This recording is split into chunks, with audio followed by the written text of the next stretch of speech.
Shabbat Shalom, everybody. It's Rabbi Stephen here with you, Rob Shmuel Ben Yehoshua, Rashbi in the house. Hope you're doing well. We've had kind of a little bit of a setback. Everybody's back secluding in place, and public gatherings have been limited. So this weekend, we're going to do services, and I'll be doing a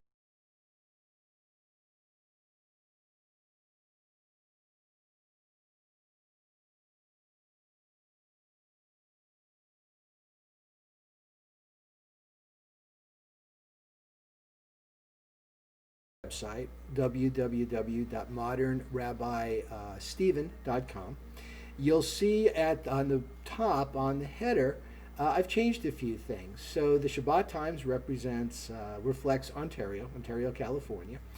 And I've also have Temple Shalom of Ontario kind of highlighted and underlined. Okay, that's something called a hyperlink.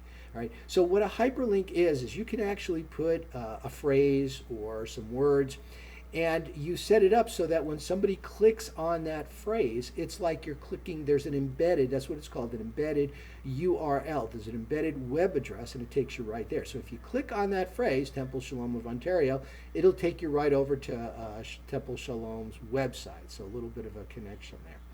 Also, if you would like to spend time with me, and I'd love to, and I'm going to be getting to know all my new congregants. I'm going to take steps to do that. But if you want to contact me, you can do that through my website. If you want to set up some time to meet with me individually, then on the bookings calendar, you'll see a new entry called One-on-One.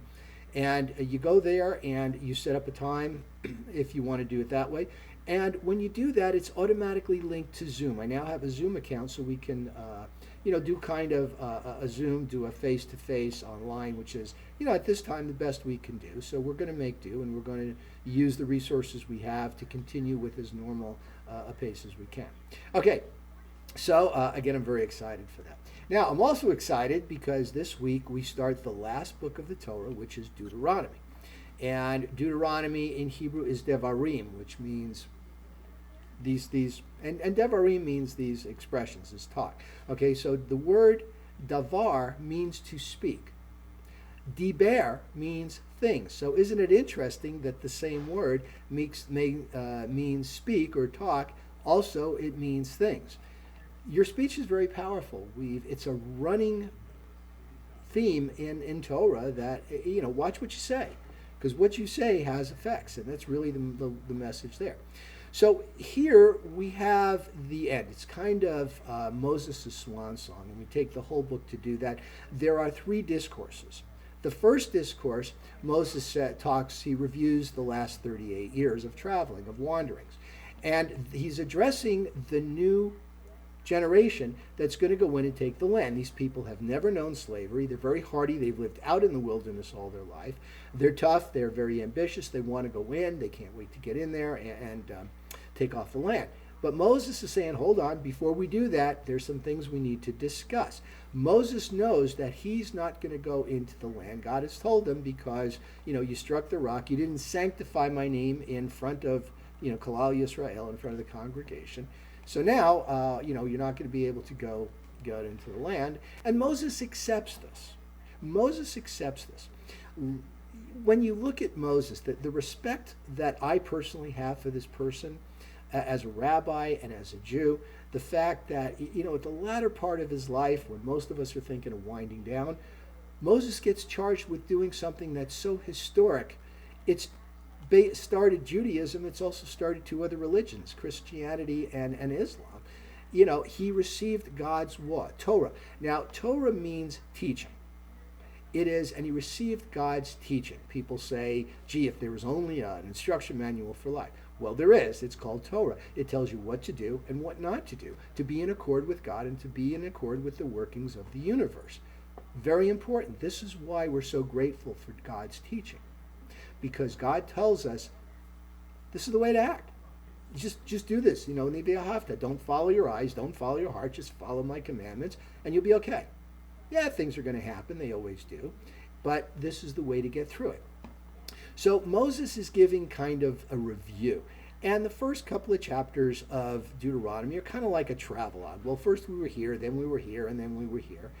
And what he's doing really is using euphemisms to discuss what's gone on over the last 38 years.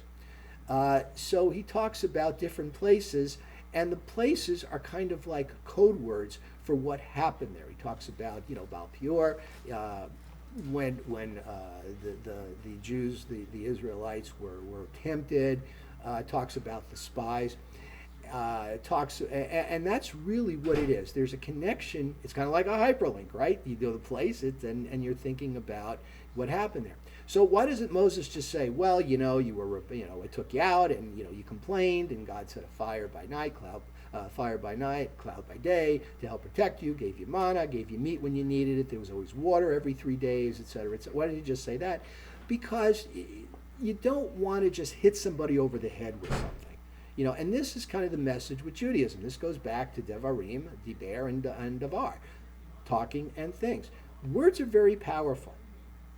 That expression we used to say when we were kids, sticks and stones may break my bones, names will never hurt me.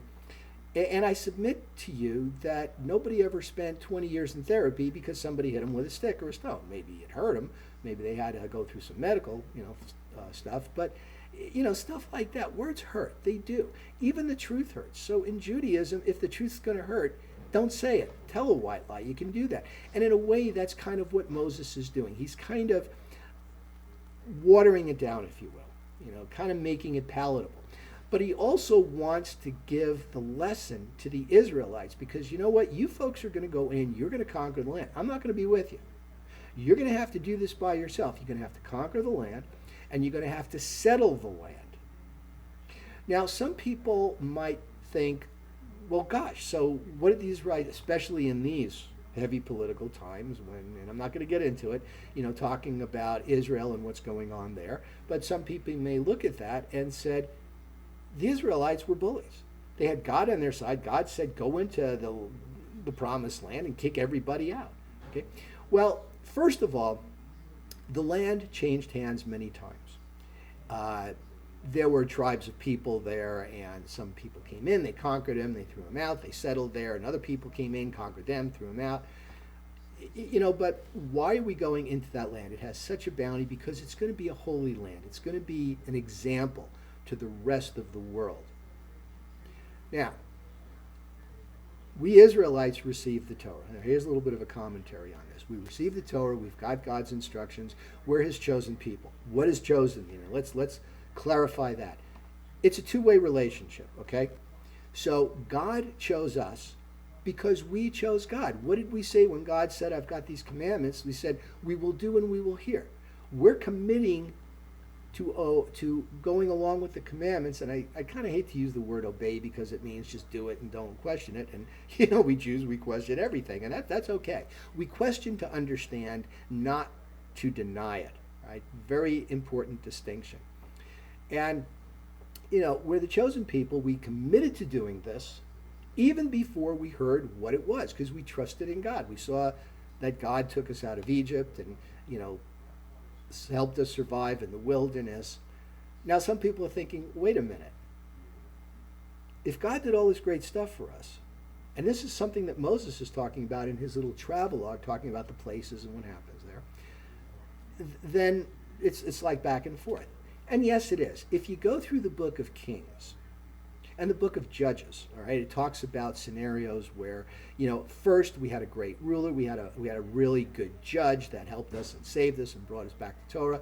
And then once the judge was gone, and once the kingship changed, and maybe it wasn't a king that had, everybody's best interest in mind, which by the way is what a king's supposed to have, things went the other way. So there were some kings that, allied himself with, some of the outlying tribes, and got back into idolatry. And this is why God said, get rid of the tribes, get rid of that influence, because paganry, idolatry, you're worshiping things instead of the one God, and it's going to affect your morality. See, that's why we have to stay away from idolatry. The other thing I want to discuss this time is that we have the beginning of Av, which means, yes, the high holidays are 2 months away, 8 weeks, but we also have Tisha B'Av. And Tisha B'Av is kind of an all-inclusive day. It's the day when the spies gave their report, spun the truth. And by the way, there's a phrase, there is a verse at the beginning of Deuteronomy, I believe it's verse 12, chapter 1, verse 12, that's used, it's a different cantillation. It's the cantillation that we use for when we're reading the book Lamentations, Echa, because it starts with the word Echa, which means how or alas. And there's a different cantillation that we use, okay? But it's a day of mourning, it's a day of fasting, it's when the spies gave the bad report, their report, it's when the two temples were destroyed, it was the beginning of the outcast of the Jews of Spain in 1492, and it was also the beginning of World War I, which led to the Holocaust. So it's kind of an all-inclusive day. Some people disagree, did it all happen on one day, or is that just the designated day? Either way, it's a day that we observe because we want to remember. Again, Moses is there talking about these places to give us the idea, so we remember. Don't do this again. Don't do what what the slaves did. Obey the commandments, and that's kind of what Tisha B'Av is all about too. So again, I'm very excited to be part of Temple Shalom of Ontario. I want to meet all my new congregants. They want to meet their new rabbi. And again, thank you all for tuning in. We'll continue to do this, and we'll be continuing to put these on my website. Please tune in and let me know if you have any questions.